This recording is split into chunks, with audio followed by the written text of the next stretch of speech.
Citizen are on a roll and they have done it again, releasing what I believe to be their best watch so far this year in 2025, the Zenshin 2. And although I wasn't overly impressed by the Zenshin 1, and I do believe that it was a little bit overhyped, I really think that this one is a big improvement on last year's model. I'll talk about all the improvements in this video. The bulk of the video was shot when I just received the watch, but now I have experienced the watch for a few days and I will give you my full thoughts. So in the end, is this the perfect watch below $500? Let's check that in the video. Alright, we have removed all the plastics and let me tell you that this watch looks really good.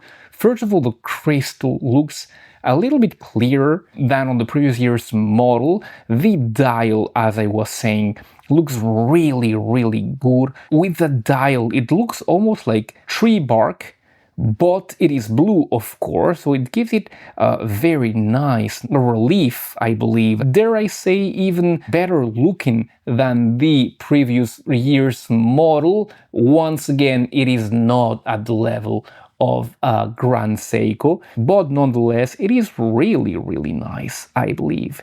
Always this asymmetry that most people do not like. Alright, what changes from last year's model? You are gonna notice that you do not have the date anymore, and that is because of another thing that changes that I'm gonna talk to you afterwards. Then the bezel is not round anymore, but it has 12 sides. It is polished like last year's and it looks really nice. A very nice bezel. The finishing is vertical. Looks pretty good, I would say. Remember that this is titanium, so finishing titanium is always going to be harder. And let me remind you that Citizen was the first company to make a watch out of titanium way back in 1970. The bracelet, I believe, is the same, with this kind of Y-link with the bottom part that is polished, and very well so. It doesn't taper as much as I would wish, but that's another story. And the main change here, the much needed change here,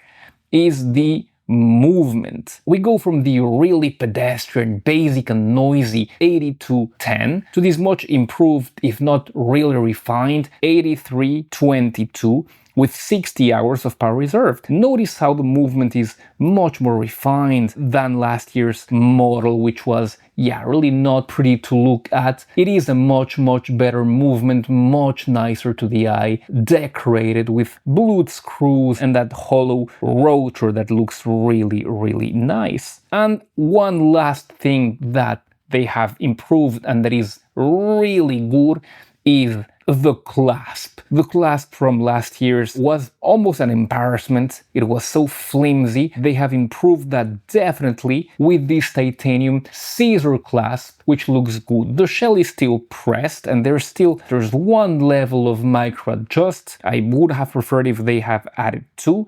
And the release is now this double press mechanism to release. It is signed as well, as you can see, and there is a double release to deploy.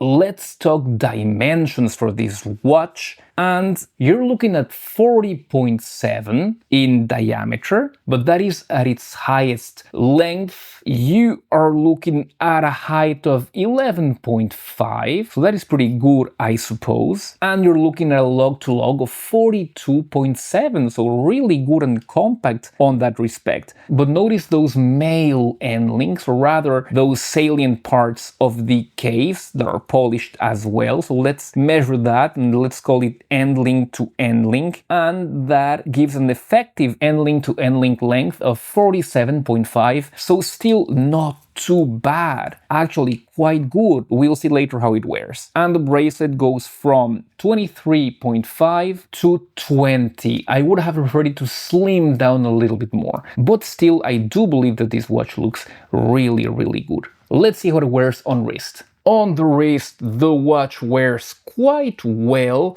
However, remember that like last year's model, that case is really flat. So you are going to see some kind of gaps between your wrists and the case. But that's how this model is, just remember that in case you do not like that. But otherwise, those nice dimensions makes it that it wears quite well on a medium and large sized wrists. On the scales, the watch weighs 101 grams, and that is without removing any links, which is really thin, especially for this quite consequentially large watch. So really good. I believe that if I size it for my 6 3/4 inch wrist, you're gonna be looking at 90 or 85 grams, which is just perfect. Alright, what are my very first impressions of this watch? As I said at the beginning, I am quite really impressed. The dial looks better than last year's, according to me, more organic, I would say. The improvements are really visible. The dial might be a matter of taste, the movement is not, and the fact that they have put that clasp, that much more